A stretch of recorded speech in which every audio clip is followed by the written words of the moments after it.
देखिए जेस्ट फिजिक्स में आज हम सॉल्यूशंस करेंगे थर्मोडायनेमिक्स से रिलेटेड, और ये सब्जेक्ट स्कोरिंग सब्जेक्ट है। दरअसल थर्मोडायनेमिक्स जो है वो अगर आपने क्लास 11th में अच्छे तरीके से स्टडी किया है और IIT जैम के लिए कुछ लोग यहाँ पर अगर प्रिपरेशन किए होंगे तो उनके लिए ईजी रहता है ये वाला पोर्शन जो है अटेम्प्ट करना, क्योंकि ईजी है, क्योंकि इसमें डायरेक्ट फॉर्मूले यूज होते हैं और आप रिजल्ट पर पहुंच जाते हैं।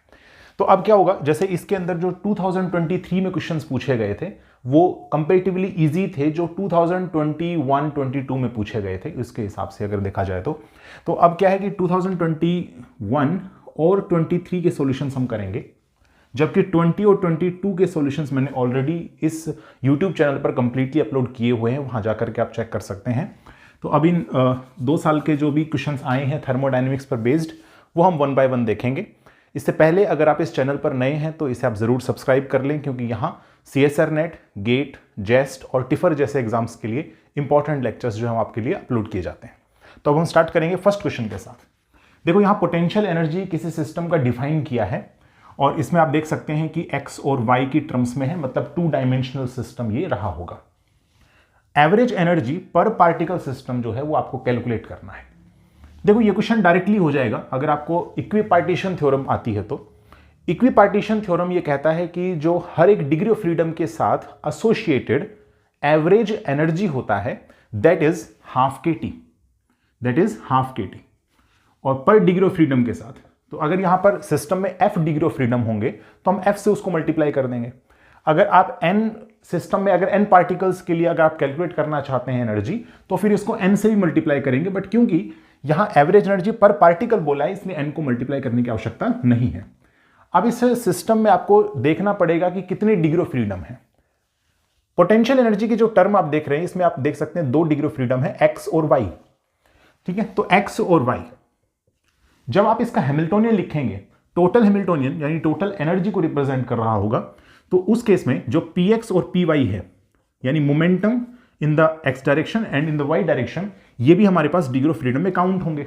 तो कितने डिग्री ऑफ फ्रीडम हो गए हमारे पास? डिग्री ऑफ फ्रीडम हो गए 4। तो यहां पर हम f की वैल्यू रख देते हैं 4। सो रिजल्ट आ जाएगा हमारे पास 2 kT। ठीक है, बहुत सारे स्टूडेंट्स यहां पर 3/2 kT जो है वो करके आए थे उस टाइम पर। ऐसा इसलिए क्योंकि उन्होंने ये सोच रखा था कि जो क्वाड्रेटिक हमारे पास टर्म्स होती हैं उनके साथ एसोसिएटेड जो एवरेज एनर्जी है वो हाफ kT होता है। तो जब x माइनस वाई के होल स्क्वायर को एक्सपेंड किया जाएगा तो यहां पर x square plus Y square minus 2xy आएगा। तो डिग्री ऑफ फ्रीडम उन्होंने सोचा होगा 5, या फिर यहां पर अगर उन्होंने डिग्री ऑफ फ्रीडम 3 सोचा है तो उसके हिसाब से फिर क्वेश्चन में आंसर वेरी कर सकते हैं, बट इसका आंसर 2 kT आएगा। अब देखो इस चीज को ना अगर आपको यहां पर प्रूव करना है तो एक बहुत अच्छा रिजल्ट आता है। ठीक है, एक बार वेरिफिकेशन हो जाता है उससे एक रिजल्ट आता है जो बहुत ज्यादा इंपॉर्टेंट है, और ये रिजल्ट है P del H upon del P, ठीक है, is equal to Q del H upon del Q का average value that is equal to K into T। अब ये रिजल्ट कहां से आया है, तो इसके लिए मैं आपको जो है एक बुक रिकमेंड करूंगा, वो आप लोग स्टडी कर सकते हैं। बुक जो है वो मैं आपको यहां पर नीचे शो कर रहा हूं, तो उसमें से जो पेज नंबर मैंने शो किया है उस पर जाकर के आप लोग देख सकते हैं। वहां पर डायरेक्टली इस रिजल्ट का जो प्रूफ है वो आपको यहां पर गिवन होगा। ठीक है, इंटरनेट पर इजीली अवेलेबल है, फ्री ऑफ कॉस्ट आप इसका प्रूफ और आपको इसका रिजल्ट जो है वो वेरिफिकेशन कर सकते हैं। इस रिजल्ट से आपका आंसर कभी गलत नहीं होगा। जैसे मान लीजिए अगर आप यहां पर कोई भी एक कैलकुलेट करना चाहते हैं, जैसे ये वैल्यू आप कैलकुलेट करेंगे तो यहां क्यू आने लग रहा है, जनरलाइज्ड कोऑर्डिनेट है, तो जनरलाइज्ड कोऑर्डिनेट तो पोटेंशियल एनर्जी में प्रेजेंट है that is X and Y. तो हम क्या करेंगे, एक्स और वाई दोनों के लिए कैलकुलेशन करेंगे। जब जनरलाइज्ड कोऑर्डिनेट क्यू की वैल्यू एक्स होगी तो हम लिखेंगे X del H upon del X. तो ये वैल्यू कितना होगा, यहां पर हमारे पास वैल्यू आ जाएगा। ठीक है, पोटेंशियल एनर्जी देखो एच का वैल्यू होगा पी एक्स स्क्वायर अपॉन में 2m प्लस में P Y square upon 2m and plus potential energy which is half alpha and then X square plus Y square minus का 2xy। ठीक है, तो यहां पर मेरे पास आएगा x इंटू में x के रेस्पेक्ट में ही हैमिल्टोनियन का डेरिवेटिव लेना है, तो मेरे पास आएगा अल्फा x माइनस में अल्फा y। ठीक है, ये आपके पास आ जाएगा। So this is alpha x square minus में अल्फा xy। ठीक है, और इसका वैल्यू कितना है, kT के इक्वल है। इसी तरीके से अगर आप y जनरलाइज्ड कोऑर्डिनेट के लिए बात करेंगे तो फिर उस केस में कितना आएगा, तो y del H upon del Y. Again फिर दोबारा से आप डेरिवेटिव लेंगे इसमें। ठीक है, तो आपके पास टर्म्स आएंगी alpha Y square minus alpha Y X. ठीक है, ये वैल्यू आ जाएगी and that value is also KT। ठीक है। अगर मैं दोनों को ऐड कर देता हूं तो मेरे पास यहां से आएगा alpha of X square plus Y square minus का 2xy, ठीक है, and that value is 2kt, ठीक है। अच्छा, अब अगर मैं 2 से मल्टीप्लाई और 2 से डिवाइड कर देता हूं, ठीक है, तो मेरे पास यहां से आएगा that is equal to 2 and half, ठीक है, यहां पर लिख सकते हैं half and then alpha and x minus Y का whole square, average value that is equal to 2kt। 2 से 2 कैंसिल आउट हो जाएगा, तो ये वैल्यू हमारे पास एवरेज पोटेंशियल एनर्जी का आ गया and that is value is kt, यानी average value of potential energy is kt। In the similar way क्या आप इस वाली इक्वेशन को अडॉप्ट करके यहां से average value of kinetic energy calculate कर सकते हैं, दैट इज आल्सो kt, ठीक है। दोनों को ऐड करेंगे तो kt प्लस kt 2kt आपके पास आ जाएगा। तो ये इक्वेशन आप याद रखें, काफी इंपॉर्टेंट है, रिजल्ट में कभी भी आपको ये काम आ सकता है, ठीक है। नेक्स्ट क्वेश्चन देखते हैं। सेकंड क्वेश्चन में कहा गया है कि हमारे पास एक स्टीम इंजन है, सो एक इसमें बॉयलर है, उस बॉयलर से हमारे पास जो एयर है वहां पर स्टीम जाने लग रही है, और बॉयलर में जो टेम्परेचर मेंटेन्ड है that is 200 degree Celsius and the pressure is this one. Air का जो टेम्परेचर है वो 100 डिग्री सेल्सियस है and the pressure is 10⁵ pascal which is 1 atmospheric pressure.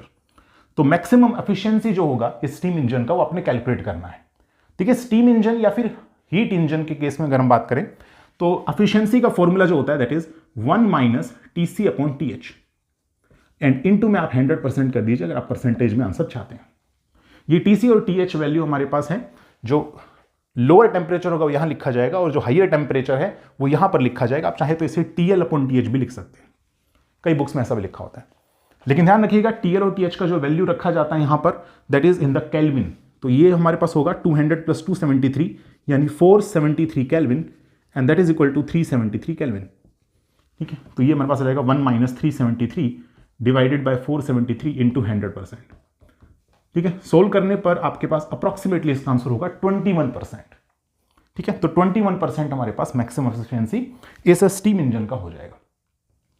फिर एक क्वेश्चन आपका ये पूछा गया था, इस क्वेश्चन में आपको यहां पर थर्मोडायनेमिकल जो पोटेंशियल्स हैं U, F, G और H, इनको पहले डिफाइन किया, फिर कहा गया कि मैक्सवेल रिलेशंस का यूज करते हुए इसकी जो वैल्यू आएगी वो हम किस प्रकार से एक दूसरे तरीके से रिप्रेजेंट कर सकते हैं। तो देखिए मैक्सवेल थर्मोडायनेमिक रिलेशंस अगर ये आपको आते हैं तो बहुत अच्छी बात है, क्योंकि डायरेक्टली आपका वहीं से होने वाला है क्वेश्चन। अब ये याद करने के हो सकता है स्टूडेंट्स के अलग अलग तरीके हो, तो मैं कैसे याद करता हूं मैं बता देता हूं आपको। यहां पर आपको लिखना पड़ेगा, ठीक है, SPTV, ऐसे चल रहे हैं आप लोग, ठीक है। ये ऐसा होगा, सबके पास टीवी है, मतलब ये याद करने का जस्ट एक वे है। आप लोग हो सकता है अलग तरीके से याद कर रहे हो सकता है आपने इस प्रकार से एक रेक्टेंगल बना के याद किया हो, तो वो अपना अपना तरीका होगा, ठीक है। दूसरी बात ये है कि जैसे आप बारी बारी से जैसे लिखेंगे डेल एस, जैसे यहां से स्टार्ट कर रहे हो ना, ऐसे चलिए आप स्टार्ट करते हैं, तो आप लिखेंगे डेल एस अपॉन में del P is equal to, अब देखिए del S upon del P लिखने के बाद नेक्स्ट आप del T upon del V नहीं लिखें, आप इसका रिवर्स कर दें, मतलब कि del V upon del T लिखें, ठीक है। इसमें एक चीज का और ध्यान रखना है, जब भी टी और वी एक साथ आते हैं, यानी टीवी जब एक साथ आता है तो उस टाइम पर नेगेटिव साइन आएगा, यह ध्यान रखिएगा, हमेशा एक नेगेटिव साइन आएगा। तो टी और वी एक साथ हैं तो इसलिए नेगेटिव साइन, ये हमारे पास फर्स्ट थर्मोडायनेमिक रिलेशन। नेक्स्ट देखते हैं, नेक्स्ट हम प्रेशर से स्टार्ट कर लेते हैं, तो डेल पी अपॉन में प्रेशर के बाद टेम्परेचर, तो del T is equal to, और अब आपने वी बाय एस नहीं करना, आपने एस बाय वी करना है, तो यहां पर आ जाएगा एस अपॉन वी। टी और वी अलग अलग हैं, एक साथ नहीं है, तो पॉजिटिव आएगा। आगे देखते हैं, डेल टी अपॉन में del T upon del V is equal to, और यहां पर आ जाएगा del P upon del S. Again T और वी एक साथ हैं तो नेगेटिव साइन, ठीक है। And the last one relation is, यहां पर हम स्टार्ट करेंगे वी से, सो डेल वी अपॉन में del S is equal to del T upon del P, और ये पॉजिटिव में आएगा, ठीक है। अब बस आपने सारी भी जितनी भी वैल्यूज हैं वो रख लेना है। देखो del T upon del V, so del T upon del V ये रहा, तो दैट वैल्यू इज माइनस का del P upon del S and this is at constant volume, ठीक है, प्लस में del T upon del P, so यहां पर आ जाएगा del T upon del P is del V upon del S, ठीक है, and that is at constant pressure. फिर नेक्स्ट हमारे पास है del P by del T, so ये हमारे पास टर्म है यहां पर del S by del V at constant temperature, and the last one is del V by del T, so del V by del T हमारे पास हो जाएगा माइनस में del S upon del P at constant temperature. ठीक है, आप ध्यान से देखिए, इसमें जो है ना 2 नेगेटिव टर्म्स हैं और 2 पॉजिटिव टर्म्स हैं, और ये डायरेक्टली आप यहां से देख करके बता सकते हो, यहां पर नेगेटिव साइन आएगा, यहां पर नेगेटिव साइन आएगा, इन दोनों में पॉजिटिव आएगा। ठीक है, ऐसा इसलिए क्योंकि मैंने आपको बताया कि सबके पास टीवी है, और जिसमें टीवी आता है वहां पर नेगेटिव साइन आएगा, तो इसमें नेगेटिव, दो में पॉजिटिव, ऐसा सिर्फ और सिर्फ एक ही ऑप्शन में दिया हुआ था, इसलिए आपको टोटल कैलकुलेट करने की भी आवश्यकता नहीं थी। The final result is this one. Okay, जो एक ही ऑप्शन में था, शायद ऑप्शन नंबर ए के अंदर। सो ये क्वेश्चन है काइनेटिक थ्योरी ऑफ गैस पर बेस्ड। तो इसमें मॉलिक्यूलर जो स्पीड होता है गैस मॉलिक्यूल्स का, तो उसका फॉर्मूला आपको पता होना चाहिए। ठीक है, तो प्रोबेबिलिटी डिस्ट्रीब्यूशन जो कर्व हमारे पास बनता है, उसमें नंबर ऑफ मॉलिक्यूल्स जब आप कैलकुलेट करते हैं इन ए रेंज, स्पीड रेंज, ठीक है, v2 सम v प्लस dv, तो वो फॉर्मूला हमारे पास होता है यहां पर 2m अपॉन में pi kt and e to the power minus mv square upon में 2kt। ये रिजल्ट हमारे पास आता है। ठीक है, ये रिजल्ट आपने याद रखना है। अब यहां पर क्या है कि देखो, जो न्यूमरेटर टर्म है उसमें सबसे पहले तो एवरेज वेलोसिटी लेकर के उसका स्क्वायर किया गया है, तो न्यूमरेटर तो बहुत इजीली कैलकुलेट हो जाएगा। अगर आपने यहां पर प्रोबेबिलिटी डिस्ट्रीब्यूशन कर्व स्टडी किया है, यानी कि probability versus the velocity suppose in the x direction, the curve will goes like this. ये कर्व इस प्रकार से आपको नजर आएगा। ये किसी टेम्परेचर T1 पर है। अगर आपने टेम्परेचर को इंक्रीज किया, then the graph tends to looks like this. तो फिर ये आएगा इस प्रकार से, जहां T2 का वैल्यू हमारे पास T1 से ज्यादा है।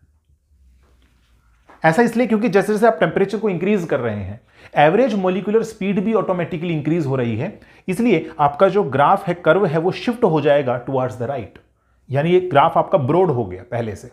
तो अगर ग्राफ ब्रॉड हो रहा है, ग्राफ जो है वो टेंड कर रहा है इन द राइट डायरेक्शन, तो इसकी हाइट भी ऑटोमेटिकली कम हो जाएगी, सो दैट कि एरिया जो है under this curve should remains to be constant, क्योंकि इस कर्व के अंदर जो एरिया है वो रिप्रेजेंट करता है नंबर ऑफ मॉलिक्यूल्स को। तो नंबर ऑफ मॉलिक्यूल्स आपके चेंज होने नहीं है, इसलिए एरिया को सेम रखने के लिए ये ग्राफ जो है वो टेंड कर जाएगा राइट साइड में, and the height should goes on decreasing. अब यहां पर देखिए 3 तरह की वेलोसिटीज होती हैं जो हम कैलकुलेट करते हैं, इनका डेरिवेशन भी आता है एग्जाम के अंदर। यहां पर पहली वेलोसिटी है vmp, then v average and then v rms।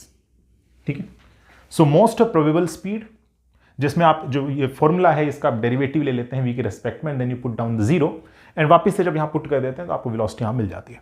Next, अच्छा, वापस से पुट करने पर तो मैक्सिमम प्रोबेबिलिटी मिलेगा, वहां से आपको वेलोसिटी जो मिल जाएगी, that is known as most probable speed. फिर है average molecular speed, and the last one is root mean square speed. ठीक है, ये आपने यहां पर ध्यान रखना है।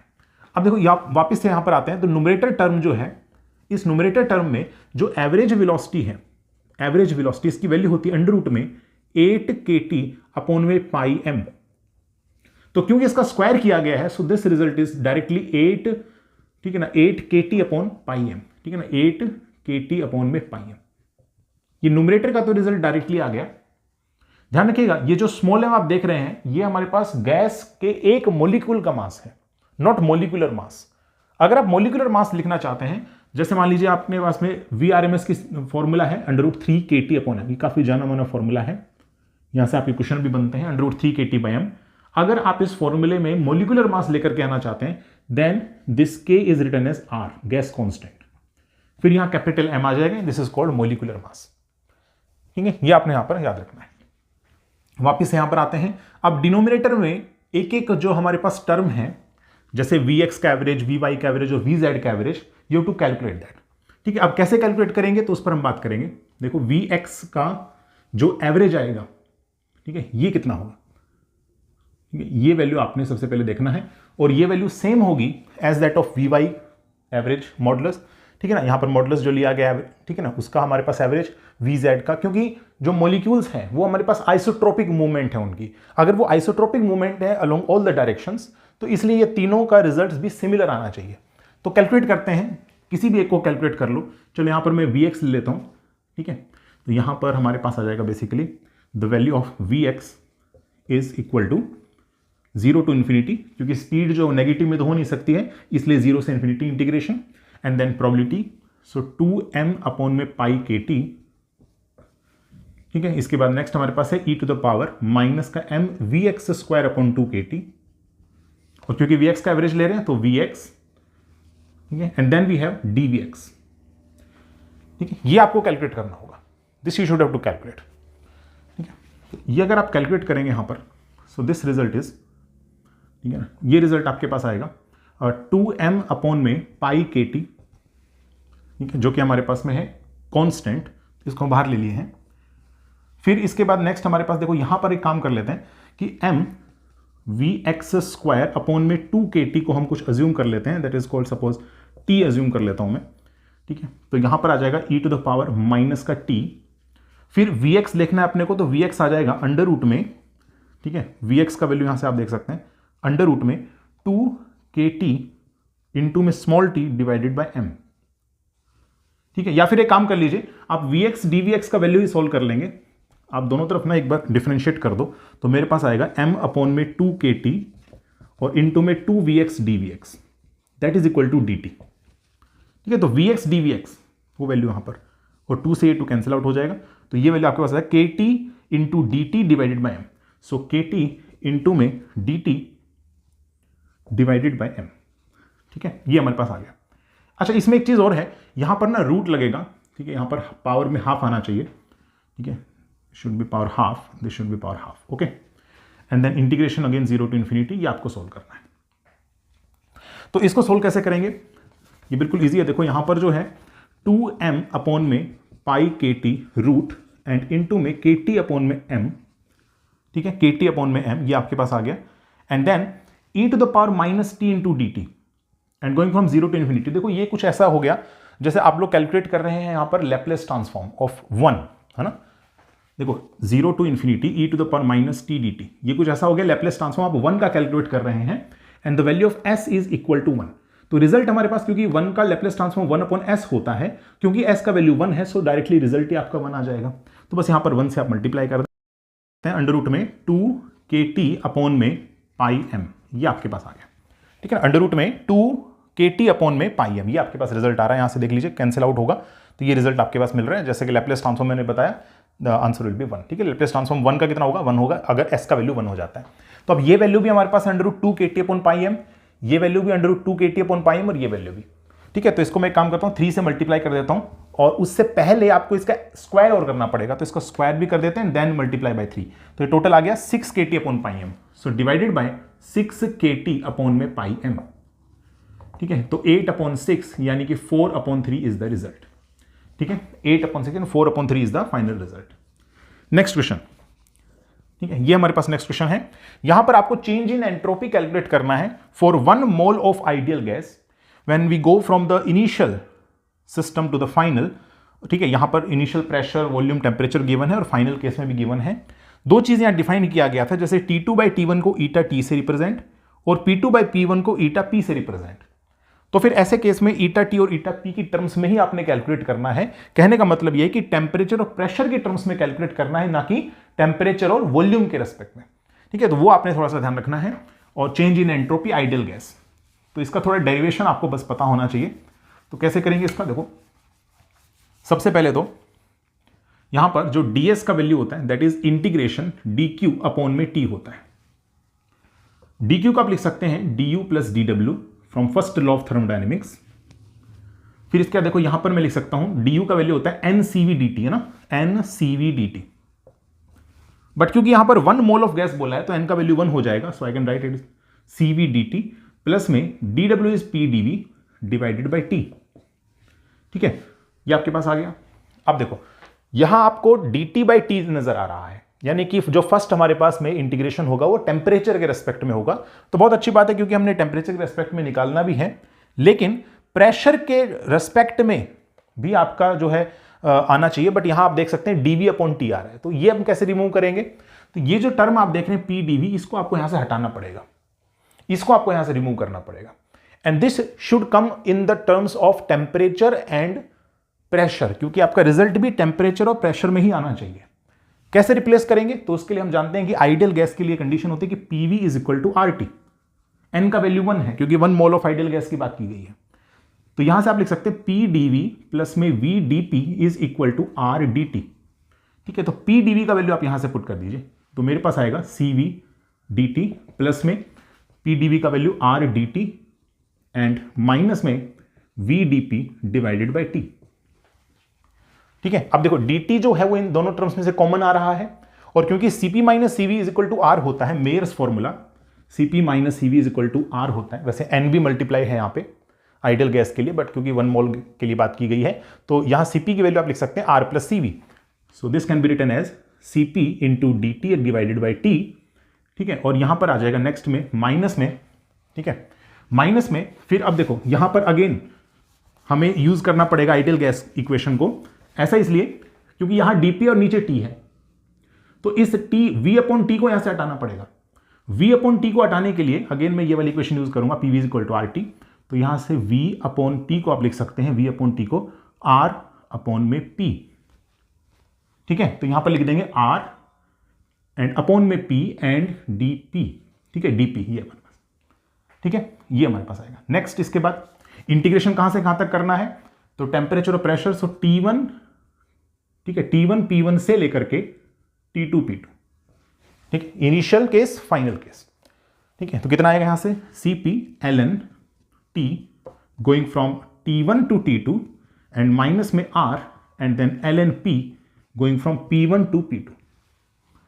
ठीक है, then Cp ln T2 by T1, but T2 by T1 को तो ईटा T से रिप्रेजेंट किया तो ईटा T एंड माइनस में R एंड ln ऑफ, और यहां से मेरे पास आ जाएगा ln ऑफ ईटा P, क्योंकि ln P2 बाई P1 आएगा जिसको हमने ईटा P से रिप्रेजेंट किया है। तो ये रिजल्ट मेरे पास आ रहा है डेल्टा S या DS, change in entropy. Okay, ये रिजल्ट आपके पास आएगा। अब देखो इस रिजल्ट को ना आप डायरेक्टली वेरीफाई भी कर सकते थे ऑप्शंस देख करके। कैसे आप देखेंगे, एक तो आपको ये जरूर चेक कर लेना चाहिए कि जो आपके चारों ऑप्शंस आ रहे हैं A B C D, इन चारों ऑप्शंस में आपके पास में प्रेशर और टेम्परेचर ही नजर आना चाहिए, वॉल्यूम कहीं नजर नहीं आना चाहिए। एक तो उससे आप एलिमिनेट कर लीजिए। दूसरी बात यह है कि ये फॉर्मूला करेक्ट होगा। अब यहां पर प्लस भी हो सकता था, एक ऑप्शन में ऐसा भी दे रखा है जहां प्लस है बट एक्चुअल में माइनस आ रहा है, तो वो आप कैसे वेरीफाई करेंगे? उसको वेरीफाई देखो ऐसे कर सकते हैं कि हमें पता है कि जब आप हीट देते हैं सिस्टम को जैसे आप हीट देते हैं, तो यहां मैं दो केस लेकर के चल रहा हूं। पहला केस, अगर टेम्परेचर को आपने फिक्स किया हुआ है, अगर टेम्परेचर को फिक्स किया हुआ है और फिर आप हीट सप्लाई कर रहे हो सिस्टम के अंदर, तो उससे क्या होगा, यहां पर जब टेम्परेचर फिक्स होता है तो पीवी इज इक्वल टू हमारे पास कांस्टेंट होता है ना, this is called Boyle's law, काफी इंपॉर्टेंट हमारे पास इक्वेशन है। तो pressure is inversely proportional to volume आ गया। जैसे आप सिस्टम को हीट देते हो तो वॉल्यूम तो सिस्टम का इंक्रीज करेगा, तो ऑटोमेटिकली प्रेशर हमारा डिक्रीज होगा। तो हमें यह पता चल गया यहां पर जब प्रेशर फाइनल में डिक्रीज होगा, यानी P2 का वैल्यू P1 से कम होगा, तो ये वैल्यू आपके पास नेगेटिव, ठीक है, और पहले ही माइनस लगा हुआ है तो ये वैल्यू आपको पॉजिटिव मिलेगा, यानी आपका डेल्टा एस का वैल्यू कितना हो गया, पॉजिटिव वैल्यू, क्योंकि ये रिजल्ट आपको जीरो दे देगा। ये रिजल्ट आपको जीरो क्यों दे देगा, क्योंकि टेम्परेचर फिक्स है। तो T1 और T2 अगर इक्वल हो गया तो ln1 कितना होता है, जीरो होता है, तो ये रिजल्ट तो जीरो मिल गया, और ये वैल्यू माइनस और ये माइनस प्लस बन गया, तो delta S greater than zero. Okay, so entropy आपका जो है यहां पर इंक्रीज हो रहा है। अब एंट्रोपी इंक्रीज होने का क्या मीनिंग है यहां पर, कि जैसे जैसे आप हीट सप्लाई कर रहे हैं सिस्टम को, तो आपको यह पता है कि डिसऑर्डरनेस आएगी। तो डिसऑर्डरनेस आ रही है, इसका मतलब यहां पर जो वैल्यू है डेल्टा एस का, वो वैल्यू ग्रेटर देन जीरो आना भी चाहिए, जो कि यहां पर रिजल्ट वेरीफाइड भी है। लेकिन अगर आपने यहां पॉजिटिव ले लिया तो फिर आपको ये पता है कि नेगेटिव वैल्यू, ये पॉजिटिव वैल्यू, तो वो रिजल्ट आपको नहीं मिलेगा। तो डेल्टा एस आपका लेस देन जीरो बन जाएगा, और इसलिए ऐसे केस में सिस्टम फाइनल स्टेट में आपका ऑर्डर होता जाएगा, और इसका मतलब एंट्रोपी आपकी डिक्रीज कर रही है, जो कि पॉसिबल नहीं है जैसे आप हीट को यहां पर सप्लाई करते चले जाएंगे। ठीक है, दैट्स वाई मैंने कहा कि ऑप्शन से भी आप एलिमिनेट करके यहां पर आंसर फाइंड आउट कर सकते थे। देखिए 2022 का ये फर्स्ट क्वेश्चन है जिसमें आपको फ्री एनर्जी डेंसिटी गिवन है। यहाँ रो हमारे पास मास पर यूनिट वॉल्यूम भी आप लिख सकते हैं, बिकॉज आइडियल गैस के केस में जो डेंसिटी है, ठीक है, वो हमारे पास होगा मास पर यूनिट वॉल्यूम। ठीक है, वॉल्यूम ऑफ दैट कंटेनर जिसके अंदर आइडियल गैस प्रेजेंट है। तो प्रेशर आपने यहां से कैलकुलेट करना है। देखो यहां पर फ्री एनर्जी डेंसिटी जो आप देख रहे हैं, फ्री एनर्जी डेंसिटी, तो यहां एफ का वैल्यू आप लिख सकते हैं free energy per unit volume, ऐसा आप लिख सकते हैं। ठीक है, प्रेशर को सबसे पहले तो आप फ्री एनर्जी के रेस्पेक्ट में, मतलब आप जो है रिलेशन फाइंड आउट कर सकते हैं, and this relation is derived like this, कि F is equal to U minus TS होता है। ठीक है, वन ऑफ दी यहां पर हमारे पास जो है थर्मोडायनेमिकल पोटेंशियल है F। अब अगर मैं यहां पर डेरिवेटिव लेता हूं दोनों तरफ, तो DF इज इक्वल टू आएगा DU minus D of TS। So I can write it is DU is equal to इसको आप लिख सकते हैं, देखो D Q is equal to D U plus D W होता है, ठीक है, जिसको आप पी डी वी भी लिख सकते हैं, and D Q is basically T D S from first law of thermodynamics. तो डी यू का वैल्यू हो जाएगा T D S minus P D V, T D S minus P D V, and this is written as T D S, ठीक है, and minus में S D T. ये इससे cancel out हो गया।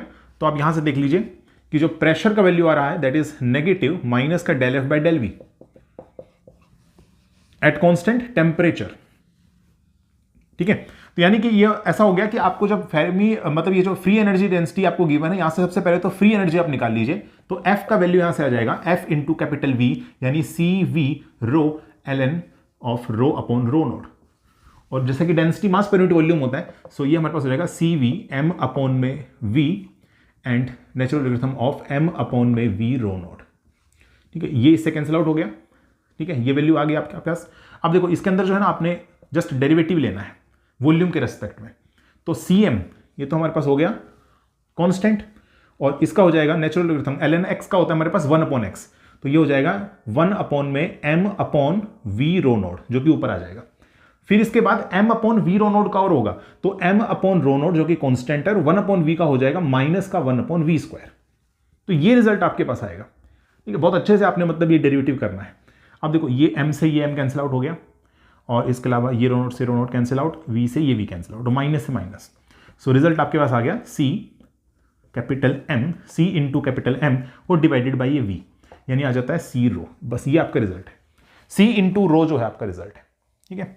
अच्छा नेक्स्ट क्वेश्चन, ये काफी इंपॉर्टेंट क्वेश्चन है, ठीक है, ये काफी इंपॉर्टेंट क्वेश्चन है, और ये क्वेश्चन कहां से लिया गया है, वाई के लिम, ठीक है, जो थर्मोडायनेमिक्स एंड स्टैटिस्टिकल वाली फिजिक्स जो बुक है वाई के लिम, ठीक है, प्रॉब्लम्स एंड सॉल्यूशंस की, वहां से ये क्वेश्चन लिया गया है। बस वहां पर ऐसा था कि जार गिवन था कि जार के अंदर हमने एक ग्लास ट्यूब को फिट किया हुआ है, उसके अंदर एक मेटल की बॉल रखी है। सेम कहानी यहां पर है कि हमारे पास एक लार्ज वेसल है, इस लार्ज वेसल का जो वॉल्यूम है वो v है, इसके अंदर आइडियल गैस भरी हुई है, इसके एक सिरे पर ग्लास ट्यूब को फिट किया गया है, इस ग्लास ट्यूब के अंदर एक मेटल की बॉल बिल्कुल फिट है, मतलब रखी गई है, ठीक है।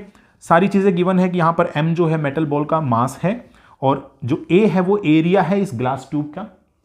आपने हल्का सा जब इस बॉल को डिस्प्लेस किया, ठीक है, तो फिर ये ऑस्किलेट करने लग गई, आपने बताना है इसकी एंगुलर फ्रीक्वेंसी क्या होगी, ये क्वेश्चन है, ठीक है। कुछ चीजें और दे रखी हैं, जैसे कि जो आइडियल गैस है इसका प्रेशर एटमॉस्फेरिक प्रेशर से ज्यादा है, ये क्वेश्चन में दे रखा है, और होना भी चाहिए क्योंकि यहां पर जो बॉल है इसका खुद का भी तो वेट है ना, तो ये जो बॉल है इसका खुद का वेट नीचे लग रहा है, ठीक है। और यहां पर हमारे पास में जो आइडियल गैस है वो भी प्रेशर एक्सर्ट कर रहा है, ideal gas also exerting the pressure, and यहां पर हमारे पास जो एटमॉस्फेरिक प्रेशर वो भी हमारे पास यहां पर एक्ट कर रहा है बॉल के ऊपर, ठीक है। तो यहां आप लिख सकते हैं कि आइडियल गैस का क्योंकि ज्यादा है वैल्यू, तो आइडियल गैस का जो प्रेशर है, ठीक है, that value is equal to ये वैल्यू ग्रेटर है एटमॉस्फेरिक प्रेशर से। कितनी वैल्यू ज्यादा है एटमॉस्फेरिक प्रेशर से, तो ये हमारे पास हो जाएगा फोर्स पर यूनिट एरिया होता है प्रेशर, सो फोर्स इस पे लगेगा mg, तो mg divided by area of, ठीक है, एरिया मैंने यहां पर लिख दिया जिसके अंदर ये बॉल मतलब फिट है ग्लास ट्यूब, ठीक है, कंप्लीटली मतलब इसके अंदर फिट है बिल्कुल अच्छे तरीके से, इसलिए एरिया इसी का लिख देंगे, सेम एरिया बॉल का भी होगा, ठीक है। ये हमारे पास वैल्यू आ गई। अब देखो आइडियल गैस का अगर प्रेशर मैं कुछ पी डैश अज्यूम कर लेता हूं, आइडियल गैस का प्रेशर को कुछ पी डैश अज्यूम कर लेता हूं, और एटमॉस्फेरिक प्रेशर मुझे क्योंकि क्वेश्चन में पी दे रखा है, तो यहां पर पी और प्लस में हो जाएगा mg अपॉन ए। तो ये वैल्यू आप थोड़ा सा ध्यान रखें, ठीक है, ये वैल्यू आपको ध्यान रखना है। अब नेक्स्ट आप क्या करेंगे इसके अंदर, क्योंकि ऐसा बोला गया है, ये जो बॉल है इसके अंदर जो रखी है ये हमारे पास ऑस्किलेट कर रही है, तो क्यों ऑस्किलेट कर रही है, बिकॉज ऑफ रेस्टोरिंग फोर्स इसके ऊपर एक्ट हो रहा है। तो ये रेस्टोरिंग फोर्स का जो वैल्यू होगा that is equal to minus K X, लेकिन ये जो फोर्स लगेगा इसके ऊपर, अगर मैं इसको प्रेशर या एक्सेस प्रेशर जो इसके ऊपर एक्ट हो रहा है उसकी टर्म्स में अगर लिखना चाहूं तो मैं लिख सकता हूं इसका एरिया ए, ठीक है, और इनटू में डीपी डैश, ये चेंज इन मतलब आप कह सकते हैं एक्सेस प्रेशर जो इस बॉल के ऊपर एक्ट हो रहा है, DP dash, and that is equal to minus K. और x का वैल्यू आप कैसे लिख सकते हैं, देखो x हो सकता है हमारे पास dv अपॉन में एरिया, वॉल्यूम अपॉन एरिया, ठीक है। अब बच गया dp डैश का value in terms of volume solve करना। अगर आपने dp डैश का वैल्यू वॉल्यूम के टर्म्स में सोल्व कर लिया तो फिर ये क्वेश्चन हो जाएगा। अब कैसे करेंगे, अब देखो आइडियल गैस यहां पर है जिसका प्रेशर कितना है p डैश है, वॉल्यूम कितना है v है। अब क्वेश्चन में दे रखा है एडियाबेटिक बिहेवियर है, तो एडियाबेटिक में आप इक्वेशन लिख सकते हैं कि P dash into V to the power gamma is equal to constant. ठीक है, यहां से आप रिलेट कर सकते हैं पी डैश और वी को। तो कैसे रिलेट करेंगे, आप जो है यहां पर दोनों तरफ डेरिवेटिव ले लीजिए, तो मेरे पास आएगा यहां से P dash constant and then gamma into V की power gamma minus 1 D V and plus में वी की power gamma and D P dash is equal to 0। ठीक है, आप देखो यहां से वी की पावर गामा, ठीक है, वी की पावर गामा अगर मैं यहां से कांस्टेंट मतलब कॉमन आ रहा है दोनों में, तो अगर मैं उसको बाहर ले लेता हूं then I can get P dash gamma divided by V into D V then plus में D P dash is equal to 0। तो वी की पावर गामा उधर जाकर के 0 ही बन जाएगा और डी पी डैश का वैल्यू यहां से कितना आ गया, तो डी पी डैश का वैल्यू आ जाएगा यहां से माइनस में, ठीक है, पी डैश गामा अपॉन में वी एंड इनटू में डी वी। तो फायदा इससे ये हुआ कि जब आपने पी डैश को डीवी के टर्म्स में सोल्व कर लिया तो बेसिकली ये यहां से कैंसिल आउट हो जाएगा, ये फायदा रहा, इसलिए हमने इसको यहां लिखा। ठीक है, तो अब बस अब यहां पर पुट कर दीजिए इस वैल्यू को, तो area and DP dash value is minus का P dash gamma DV divided by volume V is equal to and then minus का K and DV divided by A. ठीक है, ये वैल्यू आपके पास आ गया। अब देख सकते हैं यहां से कि डीवी से डीवी कैंसिल आउट, माइनस से माइनस कैंसिल आउट, तो आपको यहां से के मिल गया और के मिलना ही हमारे लिए जरूरी था क्योंकि हम जानते हैं एक बार अगर के में मिल जाता है न्यू का वैल्यू हो जाता है 1/2 π√k/m। ठीक है, क्योंकि बॉल है ना, तो बॉल का मास हमने m अज्यूम कर लिया, तो ये फ्रीक्वेंसी ऑफ ऑस्किलेशन है उसका। बस k का वैल्यू आप यहां से सोल्व कर लेंगे, तो ये वैल्यू आपके पास आ रहा है k का वैल्यू a², ठीक है, a² and then p dash, तो p डैश का वैल्यू है हमारे पास p प्लस में mg अपॉन में a, ठीक है, एंड देन इनटू में gamma and divided by volume v, ये। ठीक है, और ये वैल्यू आप यहां रख देंगे तो फ्रीक्वेंसी आपकी कैलकुलेट हो जाएगी। सो न्यू का वैल्यू आ गया 1/2 अंडर रूट में, ठीक है, और k का ये वैल्यू है तो gamma a² and p plus में mg अपॉन में a और डिवाइडेड बाय m इंटू में v, ऐसा आप सोल्व कर सकते हैं। ठीक है, तो y के लिम का ये प्रॉब्लम था। अब हम चलते हैं नेक्स्ट क्वेश्चन। नेक्स्ट क्वेश्चन में कहा गया कि हमारे पास m ग्राम जो है वाटर लिया गया एट सम टेम्परेचर TA और यहां पर वाटर सेम इक्वल मास का बट सम टेम्परेचर TB जो है यहां पर लिया गया और दोनों को मिक्स कर दिया गया और ये मिक्स जो किया गया एडियाबेटिकली मिक्स किया, यानी कि ना तो हीट यहां पर लूज होगी ना ही यहां पर हीट यहां पर जो है गेन होगी। ठीक है, तो चेंज इन एंट्रोपी आपने यहां से कैलकुलेट करना था। अगर एडियाबेटिकली अगर आपने मिक्स किया है तो आपको ये पता है कि इस केस में, ठीक है, एडियाबेटिकली मिक्स करने का मतलब ये है कि एक ऐसे कंटेनर में आपने इसको मिक्स कर दिया जिसकी वॉल्स कैसी हैं, एडियाबेटिक हैं। यहां पर आपने जो है वाटर को ऐड कर दिया, दोनों वाटर्स को आपने ऐड कर दिया।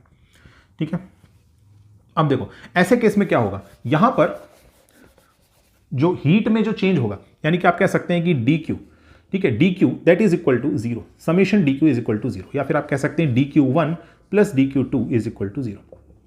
ठीक है, तो नेट चेंज जो होगा सिस्टम का that is equal to net heat change of the system is 0।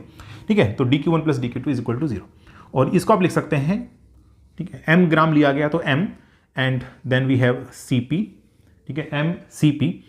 ठीक है, अगर ये कांस्टेंट प्रेशर पर बात चल रही है क्योंकि हमने जो ऑप्शन दे रखा है ना वो कांस्टेंट प्रेशर पर ही दे रखा है। ठीक है, तो mCp and then we have T2।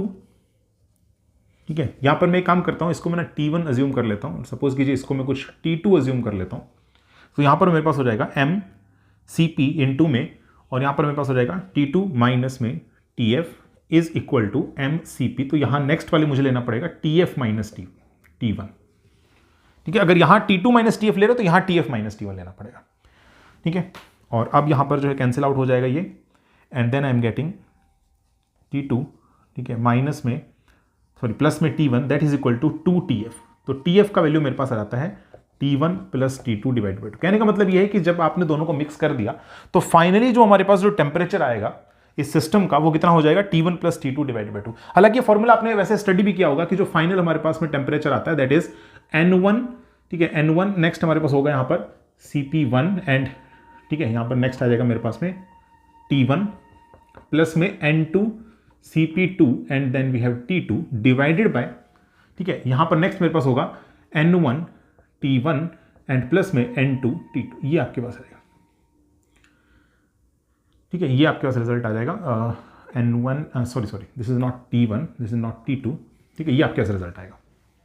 ठीक है, तो ये रिजल्ट आपने यहाँ पर स्टडी किया होगा और साथ ही साथ यहाँ पर CP1 भी आएगा, ठीक है, CP2 भी आएगा, ठीक है, ये रिजल्ट आपके पास आता है, ठीक है। और ये रिजल्ट आपने यहाँ पर स्टडी किया होगा जब आइडियल गैस का स्टडी किया होगा, तब उस समय पर भी सेम फॉर्मूला वैलिड रहता है, मतलब दो अगर आइडियल गैसेस को आपने मिक्स कर दिया then the formula remains to be same, ठीक है। क्योंकि इस क्वेश्चन में हमसे कहा गया है कि जो N1 CP1 है उसका वैल्यू हमारे पास सेम है, N1 N2 same and CP1 CP2 same, इसलिए ये रिजल्ट कितना आ रहा है T1 plus T2 divided by 2। Okay, अब हम क्वेश्चन पर वापस आते हैं।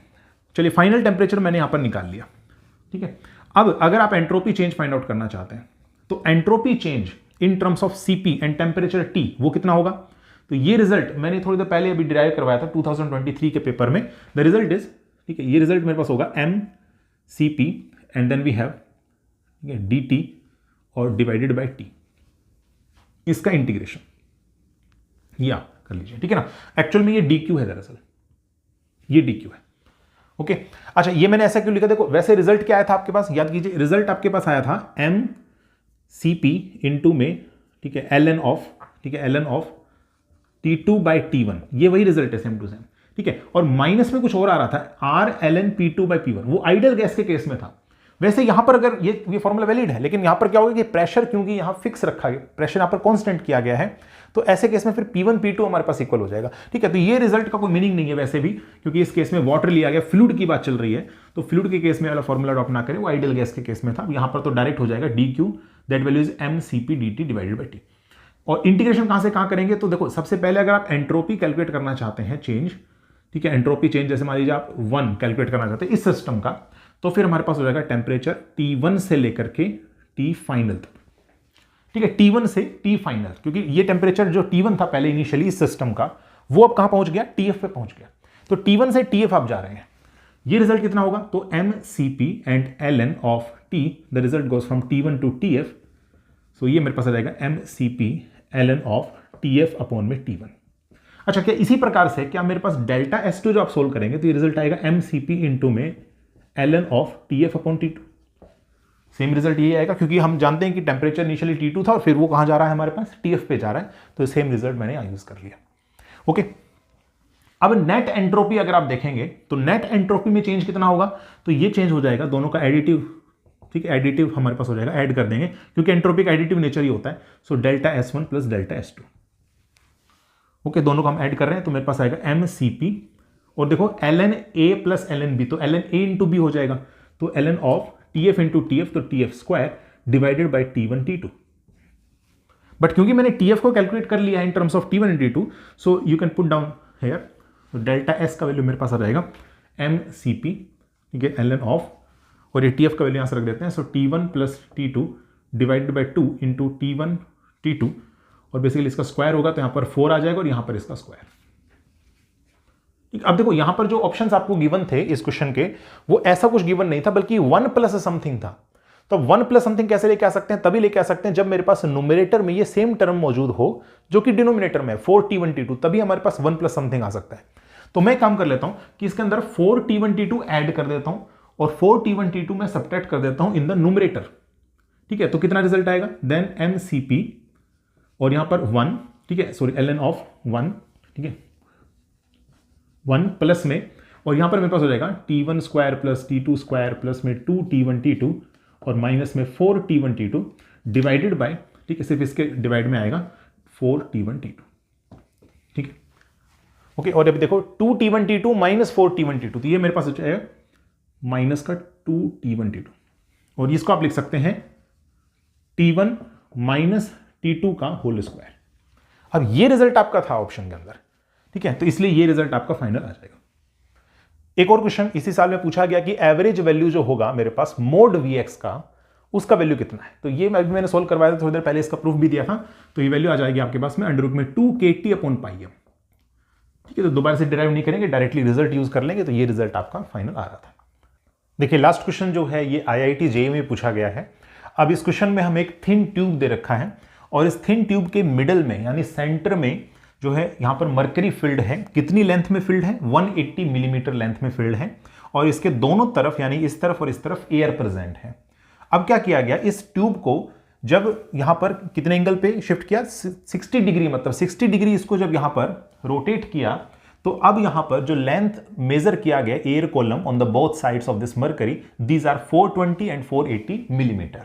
तो पूछा जा रहा है कि इनिशियल केस में जो एयर कॉलम था, इसका जो हमारे पास प्रेशर है, अगर वो पी नोड हम अज्यूम कर रहे हैं, बिकॉज स्टार्टिंग में तो लेंथ इक्वल था ना 450, बट अब लेंथ चेंज हो गया, तो अब यहां का प्रेशर पी नोड नहीं होगा, यहां प्रेशर डिफरेंट होगा।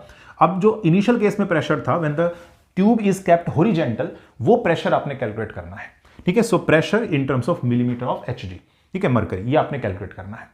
कैसे कैलकुलेट करेंगे? देखो इसमें तरीका ये होगा, तो मैं जनरल केस ले लेता हूं। चलो जनरल केस में मैं सबसे पहले केस नंबर 1 डिस्कस करता हूं। जब ये ट्यूब हॉरिजॉन्टल प्लेस्ड थी, तो इस तरीके से हॉरिजॉन्टली प्लेस्ड थी, यहां पर मरकरी है, this is mercury Hg, okay.